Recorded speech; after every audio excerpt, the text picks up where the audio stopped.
Waktunya bersaat teduh dengan Tuhan melalui bacaan Alkitab satu pasal sehari dalam kitab Nabi-Nabi Besar bahagian pertama, seri yang ke-8. Kitab Yesaya pasal 8, anak Nabi sebagai tanda, penyerbuan Asyur ke Yehuda dan Yesaya terpaksa bersembunyi. Mari baca Alkitab, mari dengar Alkitab dan mari lakukan apa yang Allah firmankan di dalam Alkitab. Maka iman dan pengharapanmu tidaklah sia-sia. Tuhan Yesus Allah Putra, Alfa dan Omega, Tuhan atas hari Sabat memberkati, dan Allah Roh Kudus akan menuntun untuk memahami. Salam kasih dan doa dari Rumah Produksi Endang Silitonga Tanjung Bible Audio Ministry. Mari memulainya dengan doa dalam hati.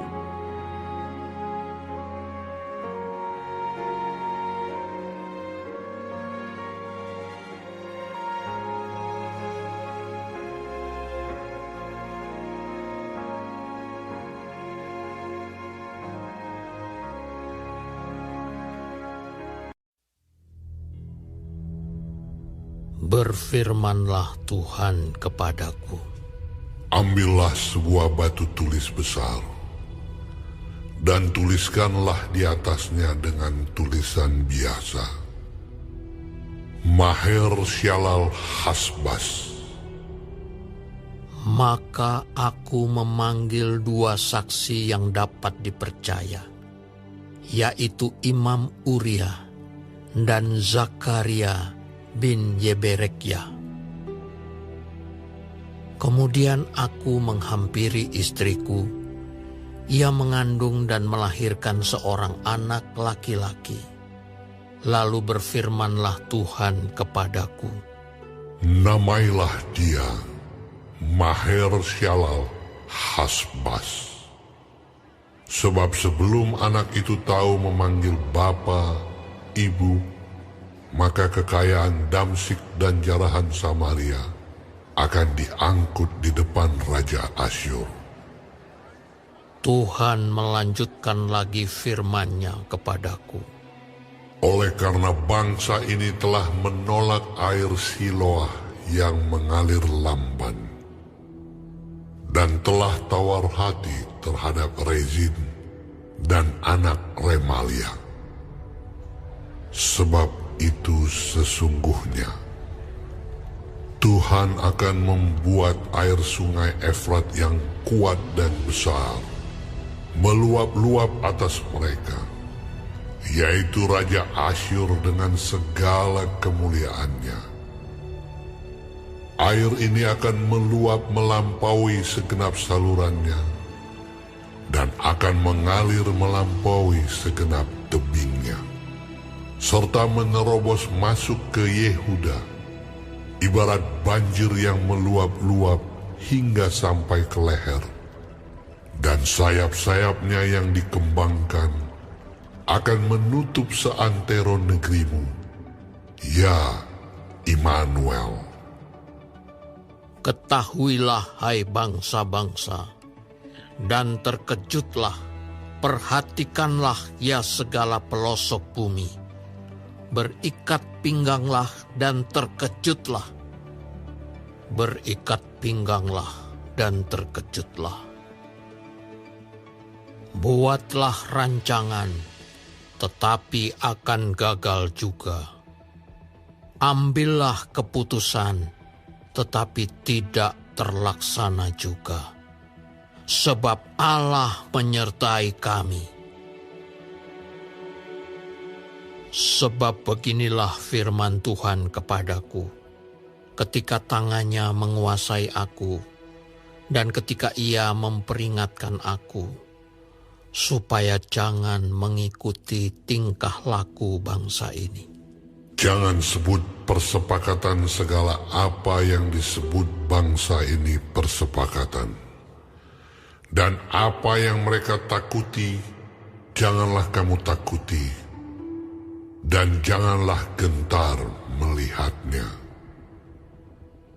Tetapi Tuhan semesta alam, Dialah yang harus kamu akui sebagai yang kudus.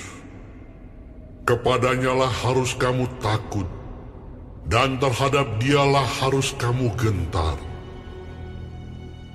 Ia akan menjadi tempat kudus, tetapi juga menjadi batu sentuhan dan batu sandungan bagi kedua kaum Israel itu, serta menjadi jerat dan perangkap bagi penduduk Yerusalem. Dan banyak di antara mereka akan tersandung, jatuh dan luka parah, tertangkap dan tertawan.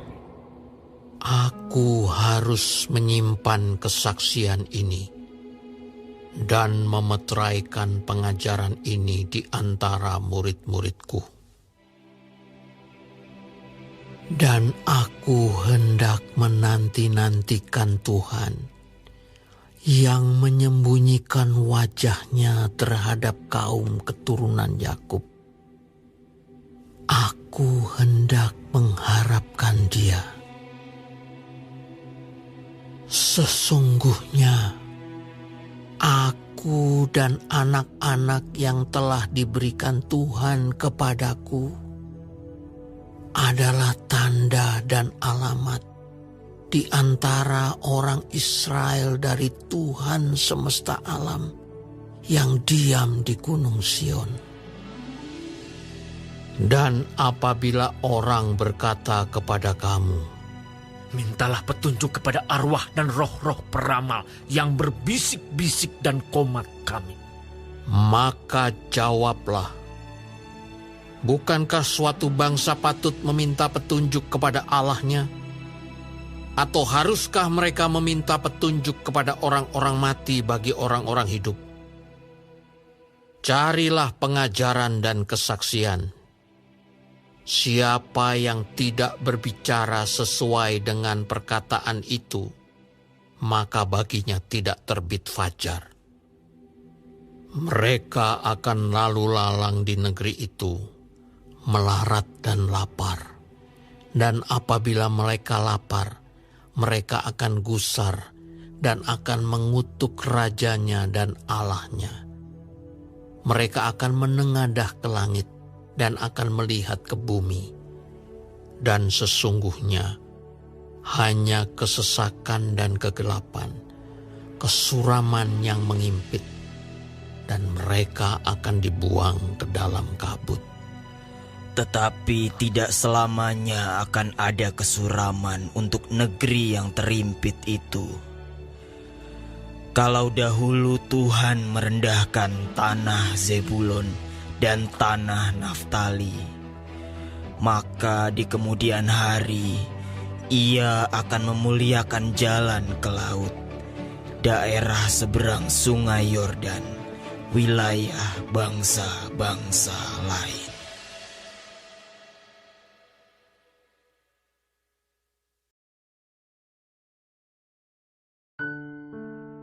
Kita telah menyelesaikan bacaan Alkitab 1 Fasal sehari dalam kitab Yesaya Fasal yang ke-8. Sedikit perenungan melalui fasal ini tentang pengajaran yang dimeteraikan dengan ayat panduan perenungan terang besar Alkitab Yesaya 8 ayat 16. Sahabat-sahabat firman yang dikasihi oleh Tuhan di mana saja Anda berada, Yesaya lahir dari pasangan Amos dan istrinya berdasarkan terang besar Alkitab Yesaya 1 ayat 1 dan 2 Raja-Raja 19 ayat 2. Walaupun kita tidak mengetahui siapa nama ibunya, namun kita dapat meyakini bahwa kedua orang tua Yesaya sangat memahami arti dari nama putranya yang dalam bahasa Ibrani adalah Allah menyelamatkan. Dan tentang istri Yesaya, kita hanya dapat diberitahu ketika ia memanggil Imam Uria dan Zakaria bin Rebekia, dua orang yang dapat dipercaya untuk menjadi saksi di ayat yang kedua. Dan setelah itu barulah ia menghampiri istrinya di ayat yang ketiga. Nama putra pertama Yesaya dan istrinya adalah Shear-Yashub di pasal yang ke-7 ayat yang ketiga, yang berarti kaum yang sisa akan kembali. Dan putra kedua yang tercatat di dalam pasal yang ke-8 ini adalah Maher-shalal-Hash-baz. Karena sebelum ia dapat memanggil ayah ibu, maka kekayaan Damsyik dan Jarahan Samaria, ibu kota dari kerajaan Israel, akan diangkut kepada Raja Asyur di ayat yang keempat. Ketidakpedulian Ahaz terhadap apa yang disampaikan oleh Yesaya membuat Tuhan marah, dan secara simbolis kemarahan itu disampaikan lewat tulisan di atas batu dan pemberian nama anak kedua Yesaya, yaitu Maher-shalal-Hash-baz di ayat yang pertama dan ayat yang ketiga. Nama itu mengacu kepada bangsa Asyur. Gempuran mereka dilukiskan seperti banjir yang meluap kuat dan besar di ayat yang ketujuh, dan serangan Asyur itu akan menembus seluruh bagian dari Yehuda, bagai air yang menerobos masuk ke dalam rumah dan menenggelamkan segalanya di ayat yang ke-8. Menurut Alkitab Bahasa Indonesia masa kini, sahabat-sahabat firman, kata Maher-shalal-Hash-baz secara harafiah berarti perampasan yang tangkas atau perampokan yang cepat. Arti nama itu memperlihatkan bahwa serangan Asyur sangat cepat dan dapat menghancurkan apa saja. Namun sebelum hal itu terjadi, pertolongan Tuhan digambarkan seperti aliran air Siloa, salah satu sungai di Yerusalem yang mengalir lamban di ayat yang ke-6. Gambaran ini menunjukkan datangnya pertolongan Tuhan yang datangnya terlambat namun pasti. Namun sayang, bangsa itu menolak pertolongan Tuhan. Kekerasan hati Raja Ahaz untuk tidak mendengarkan suara Tuhan digunakan oleh Yesaya untuk mengingatkan murid-muridnya di ayat yang ke-16. Demikian juga dengan Tuhan. Pena Ilham Ilahi Roh Nubuat Kemenangan Akhir, halaman 472 alinea pertama menjelaskan bahwa Tuhan bersabda melalui nabi yang sama, "Aku harus menyimpan kesaksian ini dan memeteraikan pengajaran ini di antara murid-muridku." Terang besar Alkitab Yesaya 8 ayat 16. Sahabat-sahabat firman, pengajaran yang mana yang dimeteraikan oleh Tuhan?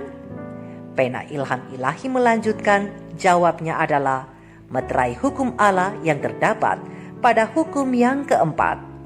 Sebab hanya yang keempat ini dari hukum yang 10 itu yang menunjukkan nama dan jabatan atau gelar pemberi hukum itu.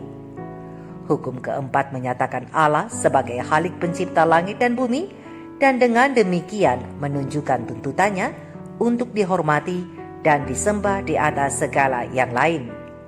Selain daripada hukum keempat ini, tidak ada lagi di dalam hukum yang 10 itu ditunjukkan dengan kuasa siapa hukum itu diberikan.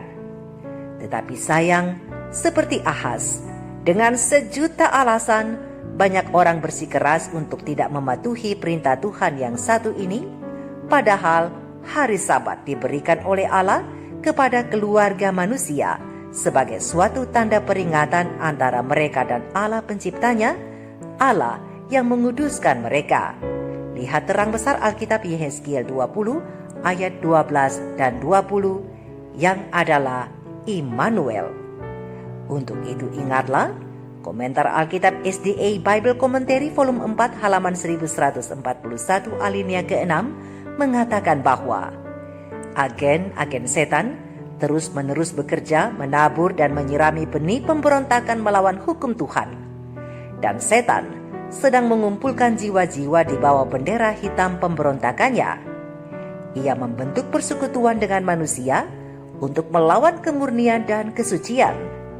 Setan telah bekerja dengan rajin dan dengan tekun meningkatkan jumlah orang yang akan bersekutu dengan dia. Melalui sebuah gambaran, setan berusaha untuk memperluas jarak antara langit dan bumi, dan dia tumbuh ke dalam keyakinan bahwa ia dapat melemahkan kesabaran Tuhan, memadamkan kasih-Nya kepada manusia, dan membawa kutukan atas seluruh keluarga manusia. Sahabat-sahabat firman, melalui kisah Raja Ahaz ada pelajaran penting bagi umat Israel dan bagi kita semua yang mengingatkan bahwa Tuhan bukan sekedar batu sentuhan, tetapi juga bisa menjadi batu sandungan di ayat yang ke-14. Tuhan tidak hanya menopang umatnya, tetapi ia juga dapat menjatuhkan mereka yang tidak setia kepadanya. Apa yang telah dilakukan oleh Raja Ahaz menjadi batu tugu peringatan bagi kehidupan umat manusia di ayat yang ke-18. Sahabat-sahabat firman, pada umumnya banyak orang beranggapan bahwa Tuhan hanya akan memberikan hal-hal yang baik saja. Memang betul, tidak salah. Namun dalam kasus Ahaz dan bangsa Yehuda, pengalaman Yesaya menunjukkan hal yang berbeda dari anggapan umum itu.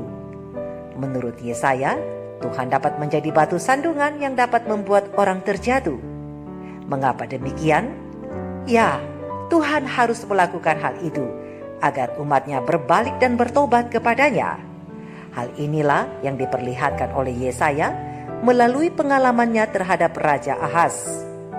Yesaya menjelaskan bahwa kemarahan Tuhan disebabkan oleh perbuatan Ahaz yang mengabaikan suara dan perintah Allah.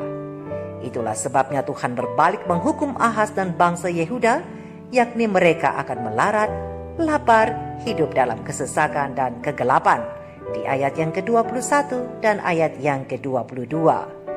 Sahabat-sahabat firman, apa yang dilakukan oleh Ahaz menjadi pelajaran bagi umat-umat Tuhan di akhir zaman. Karena Ahaz telah menjadikan manusia sebagai sumber kekuatannya dalam berbagai bentuk. Perlawanan yang mirip dengan ini, yaitu menjadikan ajaran manusia lebih tinggi daripada perintah Allah, adalah gambaran dari orang-orang yang tidak menaruh harapan kepada Tuhan seperti Ahaz. Tindakan Ahaz tidak saja dipahami sebagai ketidaktaatan, melainkan sebagai tindakan melawan Tuhan. Oleh sebab itu, sahabat-sahabat firman, ingatlah komentar Alkitab SDA Bible Commentary volume 4 halaman 1142, alinea ke-7 dan ke-8 menjelaskan bahwa agen setan dalam bentuk manusia akan mengambil bagian dalam konflik besar terakhir ini untuk menentang pembangunan kerajaan Allah. Tetapi malaikat sorgawi dalam wujud manusia juga akan berada di medan pertempuran yang sama. Pria dan wanita yang dalam praktik kehidupannya menentang Tuhan Allah di sorga dan gereja akan didapati setengah sadar pada situasi tersebut. Untuk itu diperlukan lebih banyak doa dan lebih banyak upaya yang sungguh-sungguh di antara orang-orang yang mengaku percaya. Kedua belah pihak, terang dan gelap yang bertikai ini akan terus berperang hingga penutupan babak besar terakhir dalam sejarah dunia ini. Agen-agen setan ada di setiap tempat, kita tidak bisa lengah walaupun hanya sesaat. Untuk itu sahabat-sahabatku, sahabat-sahabat firman, mari dengarlah dan turutilah apa yang Tuhan firmankan di dalam Alkitab, termasuk di dalamnya perintah Allah untuk menguduskan hari Sabat. Maka Tuhan akan menjadi Immanuel bagi kita dari sekarang sampai penutupan sejarah dunia ini. Mari kita renungkan ini bersama. Shalom.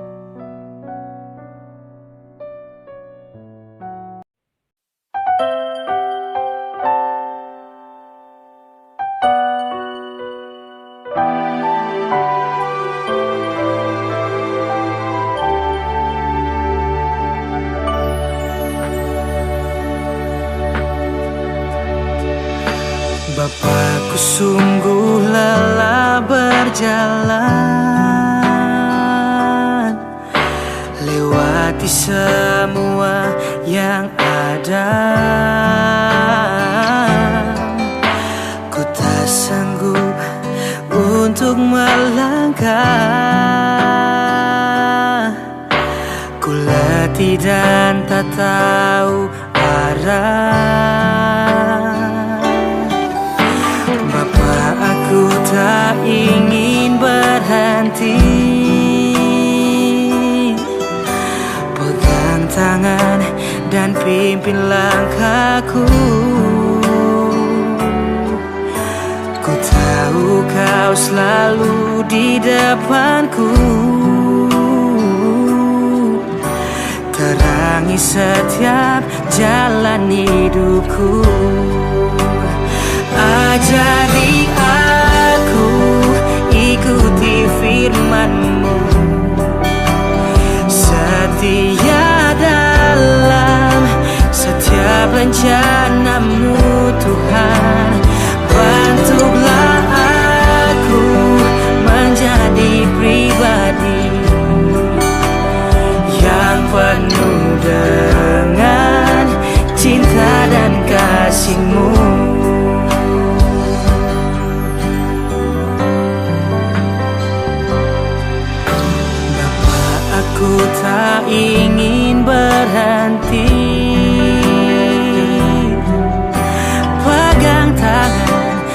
pimpin langkahku.